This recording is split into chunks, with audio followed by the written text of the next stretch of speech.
Hello, all, and welcome to the show. I'm your host, Deirra, and I wanted to tell you I spoke with someone the other day, and they mentioned not feeling where they need to be in life. And I thought about it, and I said to the person, all you need is the faith the size of a mustard seed. So, a mustard seed, it would be maybe about this size. If you can see it here, that's just an example of the faith that you need. So oftentimes, we believe in ourselves until we get an obstacle in our way, right?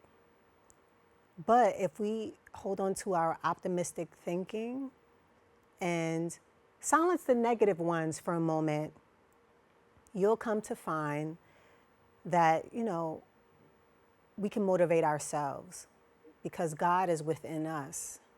And that's where we need to look to more times than we need to look towards other people.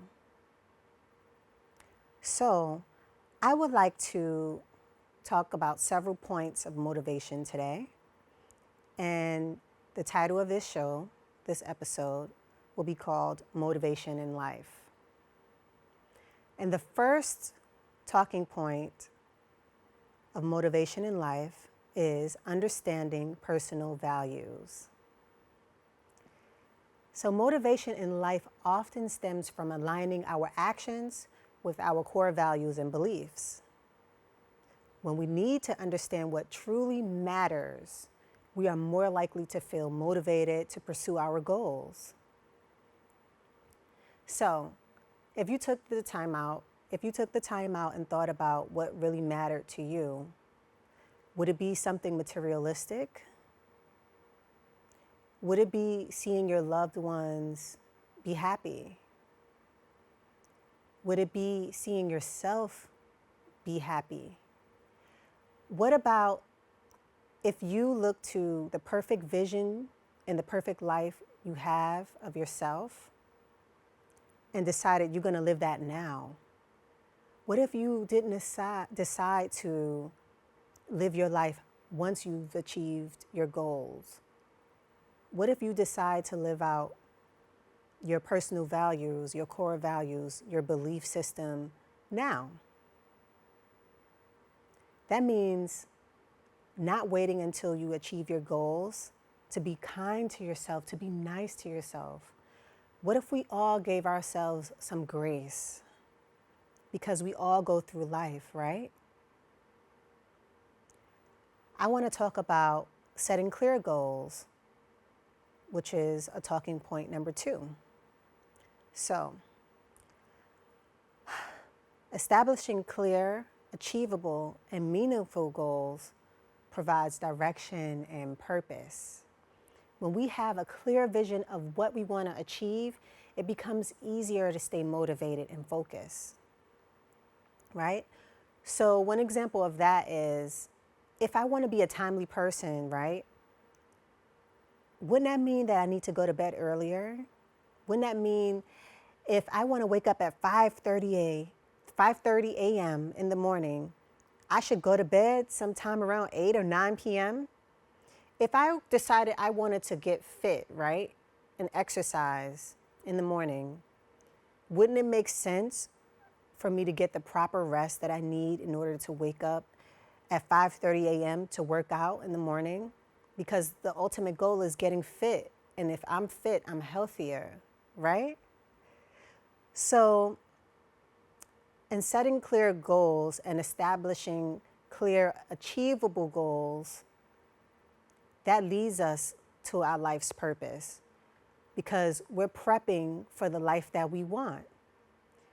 Here and now is the time that we are prepping and preparing for the life that we say we want to live. What does that look like?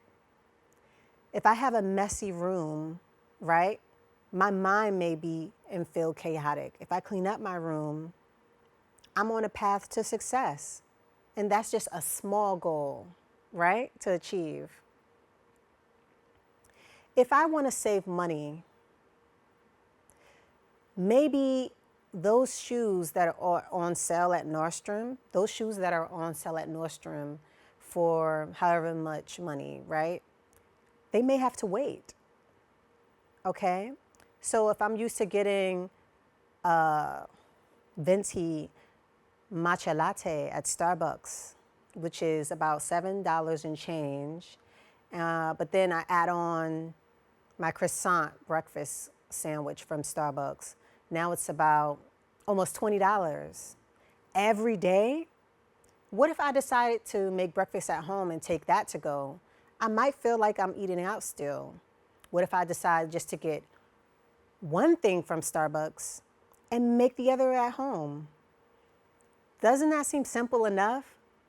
But we all know that many people don't do that. We're rushing in the mornings and we're on the go to get to where we need to be, to someone else's job, right? When is it going to be our vision that we're working on, which in return is like working on yourself?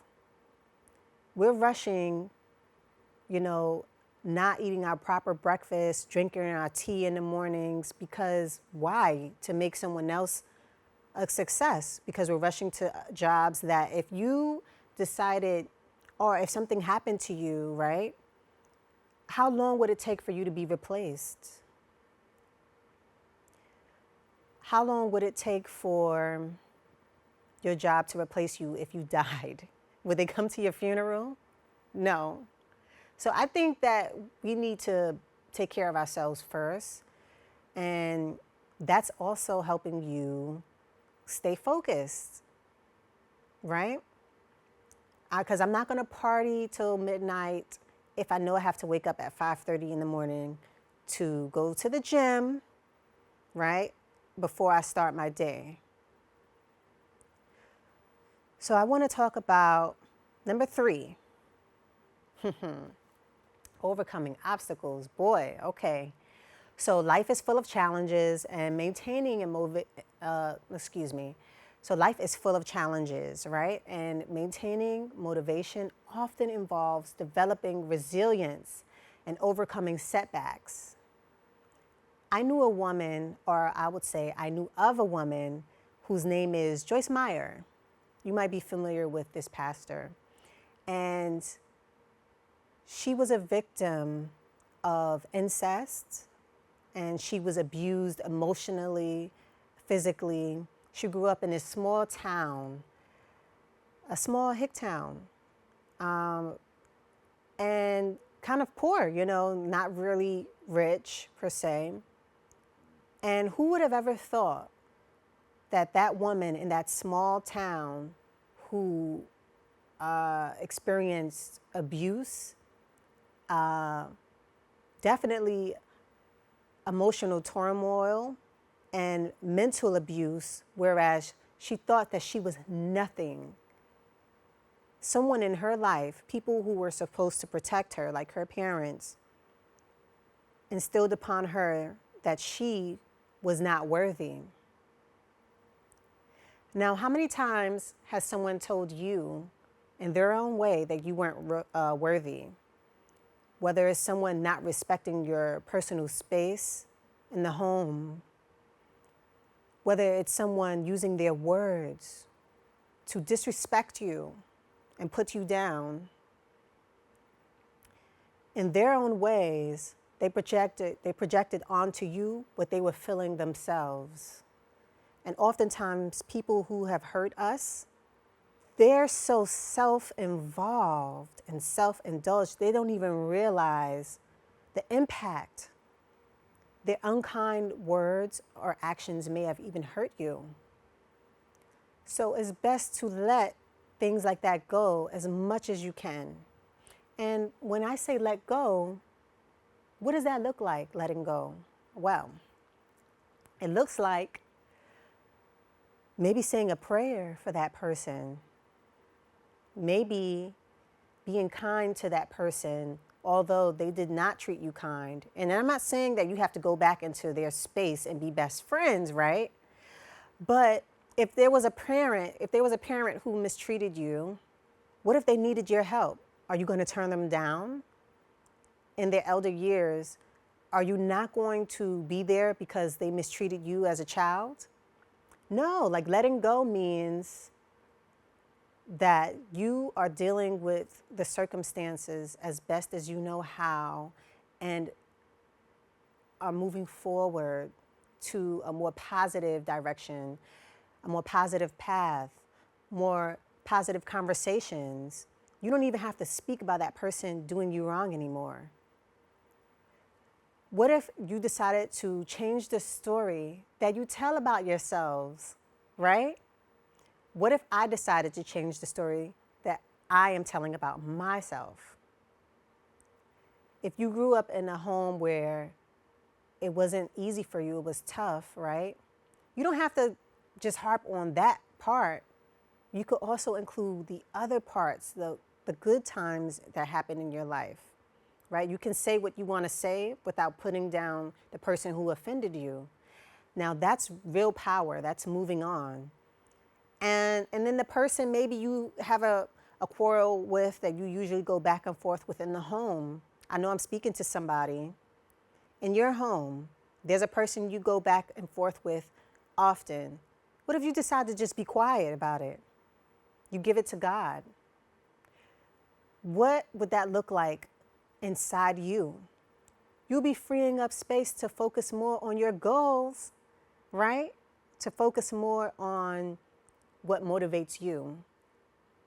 And for some people, what motivates them is the negativity, is people not believing in them, and so they're going to prove them wrong. But remember, right, we have ourselves to care for. High blood pressure, tension headaches, stress and anxiety, that can come from the quarrels you have with that person that is in your home. Changing our mindset, right? Changing our mindset will help sustain ourselves through the obstacles that we will incur. You know, it's like waves, you know, up and down, nothing's steady in the ocean. There will always be waves. So how are you going to handle yourself during these problems that come up? You listen to all these inspirational videos and quotes you read online and books about helping yourselves. Listen, I am all help me out with the self-help books and the self-help advice I see on social media. If all we're doing is always seeking advice, when are we going to actually apply these things? You know, our words have power, and speaking from your heart about yourselves should not include putting ourselves down and telling ourselves the old stories that we have, but let's move forward. And I want to talk about number 4, finding inspiration. Whew. Now, surrounding ourselves with sources of inspiration, whether through books, podcasts, role models or supportive communities can significantly impact our motivation. And then drawing from others, you know, it can help lead to our achievements. It can fuel our drive and determination. But in that, right, in finding inspiration, we have to pay attention to what we're feeding our minds, because what we're feeding our brains is how we may behave outwardly. So if I'm constantly being influenced by someone who speaks highly of themselves, if I'm in a surrounding area of a learning and nurturing environment, my outcome might be different. It would be more positive than if I was following someone on social media who only had toxic traits that they push out into the world in the media for me to look at. If I'm constantly looking at toxicity, and unprogressive conversations, meaning like, just combative interactions between others on social media, do you think that I might be influenced just a little bit to behave in that way in this world? Yes. So I think no one's perfect and no situation is perfect, right? And we may like to watch certain characters on television, but let's be mindful of what we take in, because that can even come into your dreams at night. I remember when I was a really big Walking Dead fan some years ago, and at night when I would sleep, I would get these dreams, these vivid dreams about being chased by zombies, and they were a lot faster than the show, let me tell you. And my heart would just boom, boom, boom, boom, boom, boom, race. And I would wake up from nightmares and wonder, why am I having these terrifying dreams? And most often in the dream, I would have to save someone. I would be in a forest, and there would be a cabin. I would be running from the cabin in this forest, and I'd be looking for my little sister. And at one point, she was like a little girl. She turned back into a little girl in my dream, and I would have to save her, and I'd be racing. And that's just an example of how things that we experience during our awake time can seep into our dreams at night.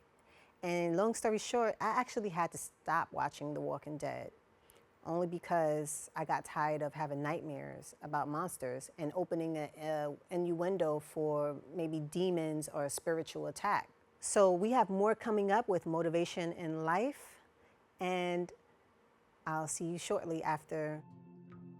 When I was growing up, my mom was extremely tidy. We were trained to put things back where we got them from.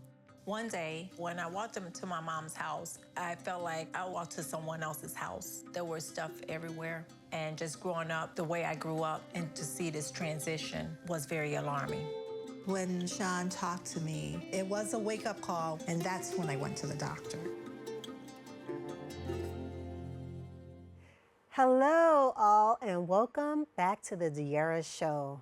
I'm your host, Deirra Stevenson, and we're talking about several points from motivation in life. To continue, we are at number 5, which is celebrating progress. So recognizing and celebrating even minor achievements can boost your emotion, your motivation. And celebrating your progress, we're talking small here, okay? Baby steps. So if you tell someone what you just achieved as far as baby steps to your goal, and they're not as excited for you, that doesn't mean that it's not a big deal, because it is to you. And I have to tell you, be mindful of who you are telling your small baby steps to, because that can influence your mind to not believe in yourself. And we're so fragile. We can be so fragile that we have to treat our goals and visions like, gently, like little babies, like it's a secret to protect, and that only the few who are worthy of knowing can know. So acknowledging progress, no matter how incremental, it provides a sense of accomplishment, and it encourages continued effort. If you're in school and you get great grades, right? You will want to continue that good work. You will want to continue uplifting yourself and surrounding yourself by positive influences that's going to help you continue along this specific path. And also the thing is, you will go back to find what motivates you specifically in your heart, right? You might want to be the person that you have this idea of. What does that look like? What does the perfect you look like? How do they live? What is their lifestyle? Your lifestyle has to be important to you, okay? So in celebrating progress and recognizing even the minor, small things, you can even buy yourself a treat, right? It doesn't have to be super expensive. You can treat yourself to something that you already have at home, like a nice foot bath, you know? But in supporting a partner maybe, or a child maybe in your home who had a small achievement, you can celebrate it with them. You can be supportive. Yeah. Number 6, self-care and well-being. This is crucial. And now the reason why I say crucial is because self-preservation is, to me, key in life. If you don't preserve yourself, how would you help anyone? How would you help anyone else? Well, how would you be useful to anyone's circumstance or situation if you don't self-preserve? There was a young man who had a really great business, like an ice cream shop in Atlanta, I believe. And he was married. He has a child. He's been married for 2 years now, worked very hard on his business, and it was so successful. He passed away in his sleep the other night. And of course, he left behind his wife and his child, his family and business. But my thing is that self-care is like an effect, a ripple effect, that once you get the proper sleep, you go to the doctors, you check up on your health, you self-medicate, meaning you can look up these herbs for yourself to take, right? During the pandemic, a lot of people did that. You can take care of your body, the inside of your body, not just the outside, because we love that outward appearance. You know, you have to stay on track, and your loved ones,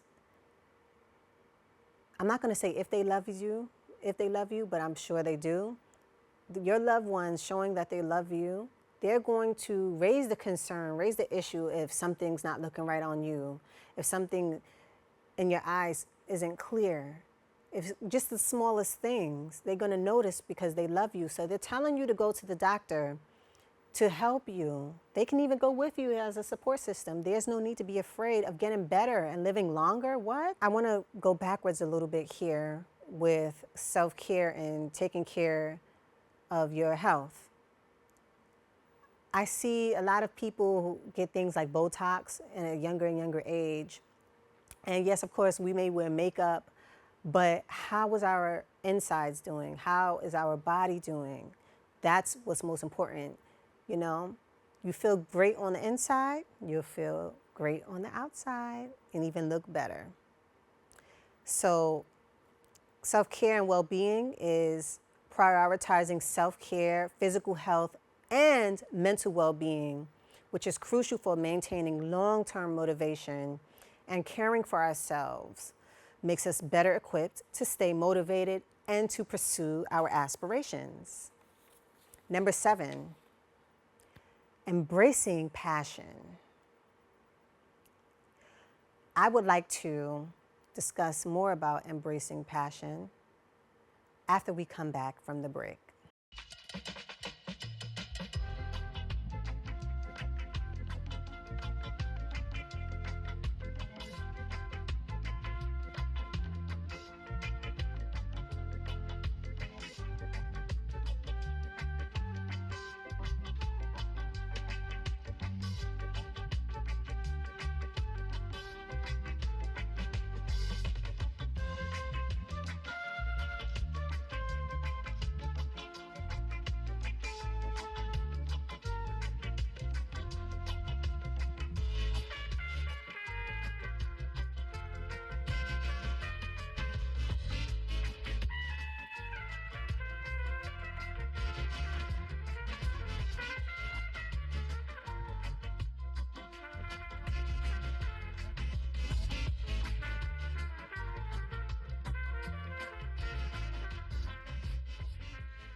You can talk to me if you're feeling sad.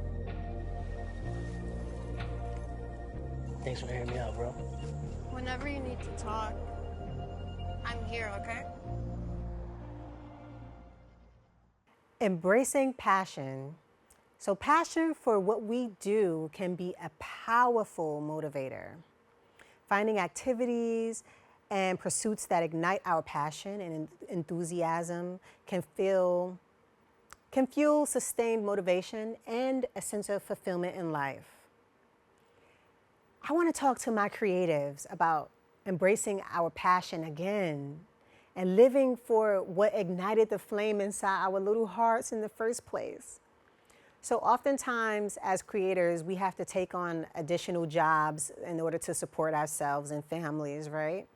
And it could be hard to find again what we loved about our projects that we work on personally, what we loved about our creative passions, like singing. It could be music. It can be being a musical artist, an instrument player, like anything of that sort. It could be a sculpture artist, drawing, whatever. Embracing the passion that we have can be so challenging when we deal with our day-to-day hustle and bustle.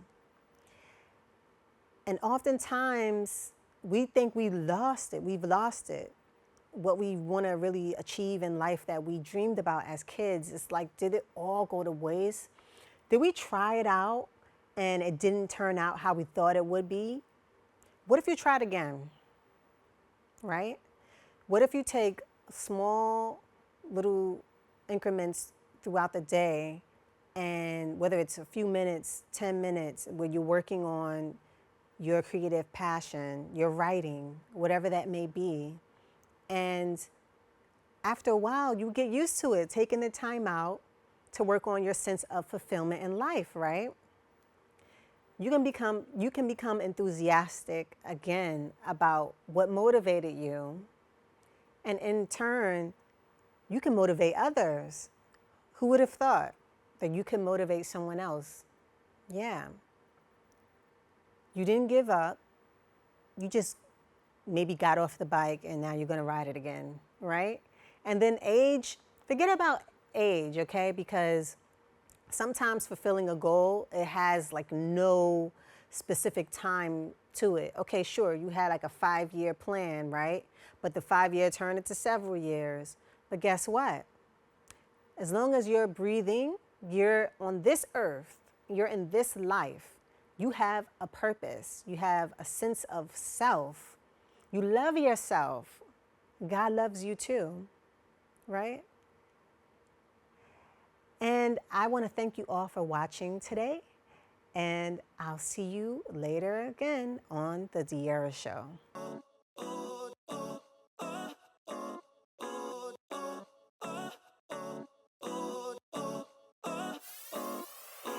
Ain't no living life semi-pseudo. Ain't no living life semi-pseudo. We going out tonight and when my, ain't no bedtime. You grown.